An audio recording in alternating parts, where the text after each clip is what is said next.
ವೀಕ್ಷಕರೇ ನಮಸ್ಕಾರ. ನೀವೇನಾದರೂ ಒಂದು ಪ್ರೈಮ್ ಲೊಕೇಶನಲ್ಲಿ ಅಂದರೆ ಶಾರದಾದೇವಿ ನಗರ, ಇದು ನಿವೇದಿತಾ ನಗರ ಪಕ್ಕ ನೀವೇನು ಎದುರುಗಡೆ ನೋಡ್ತಾ ಇದ್ದೀರಿ ಅದು LIC ಆಫೀಸ್.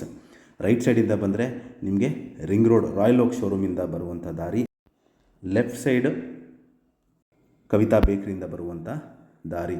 ಸೊ ಅದ್ರ ಮಧ್ಯಭಾಗದಲ್ಲಿ ನಾವು ನಿಂತಿದ್ದೀವಿ. ಎದುರುಗಡೆ ನಿಮಗೆ LIC ಆಫೀಸ್ ಕಾಣ್ತಾ ಇದೆ.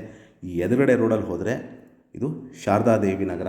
ಇಲ್ಲೊಂದು 33/54 ಆಲ್ಮೋಸ್ಟ್ 1800 ಸ್ಕ್ವೇರ್ ಫೀಟ್ ಒಂದು East south corner site, MUDA action site ಎದುರುಗಡೆ ಕಾಣ್ತಾ ಇರೋದೇ ನಿಮಗೆ 33/54 ಸೈಟ್. ಇಲ್ಲಿ ಮೂಲಭೂತ ಸೌಕರ್ಯಗಳಾದ ಕುಡಿಯೋ ನೀರಿನ ವ್ಯವಸ್ಥೆ, tar road, electricity, drainage facility, ಮನೆ ಕಟ್ಟಲಿಕ್ಕೆ ಸೂಕ್ತವಾಗಿರುವಂತಹ ಈಸ್ಟ್ ಸೌತ್ ಕಾರ್ನರ್ ಸೈಟ್ ಸೇಲ್ಗಿದೆ. ಇದರ ಬೆಲೆ, ಲೊಕೇಶನ್ ನಾನು ಡಿಸ್ಕ್ರಿಪ್ಷನಲ್ಲಿ ಮೆನ್ಷನ್ ಮಾಡಿರ್ತೀನಿ. ಯಾರಿಗಾರ ಇಂಟ್ರೆಸ್ಟ್ ಇದ್ದರೆ ಬ್ಲಿಂಕಿಂಗ್ ನಂಬರ್ ಮೇಲೆ ಕರೆ ಮಾಡಿ. ಹಾಗೂ ನಮಸ್ಕಾರ.